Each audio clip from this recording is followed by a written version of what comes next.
So one of the things that I read, when I went to Aix Province a year and a half ago, almost a little more than that, I had noticed before I had left there, I read a book that I read 30 years ago called Cezanne Channeled or something, or by Jane Roberts, who had channeled Cezanne's spirit, supposedly.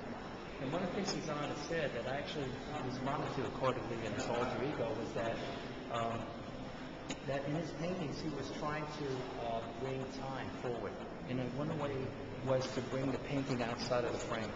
And I think this painting is an example of him moving time forward, because his painting is coming right out of the frame. It's continuing out. The other thing that Cezanne said that I see a lot in this painting and a lot of his other paintings is that the artist is like a hunter with tracks, and that every brushstroke is a track.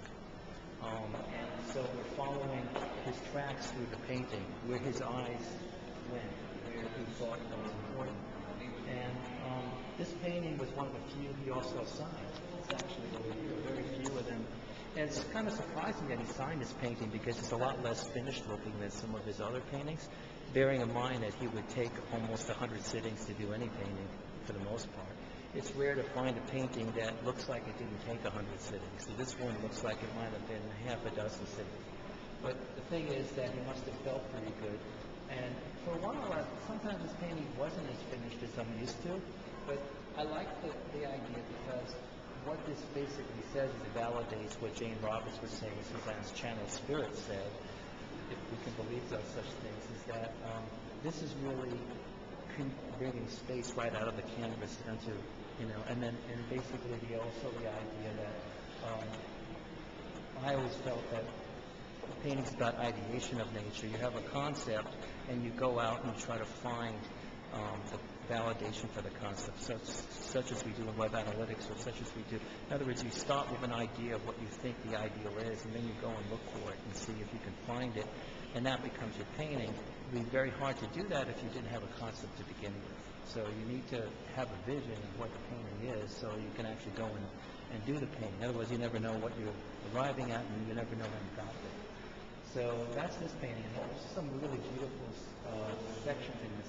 But I do find you need the imagination a little bit to look at these paintings, because a lot of times if you just look at them as flecks of colors, it doesn't do it. But once you let your imagination hit you and kind of see the painting, and it has many things like. And also there was a guy that I knew when I spent a summer in Vermont 20 years ago, named Sidney Geist, who's dead now, but he was a well-known sculptor. He wrote a book on Cezanne and said that Cezanne was writing in his paintings, and that if you looked at some of his paintings, you would see hieroglyphics of French language in them, and that therefore, and I don't see this, but he did, that many of his paintings derived a meaning because there was some language in it. I don't know if that's true or not, but I think there's some validity to it.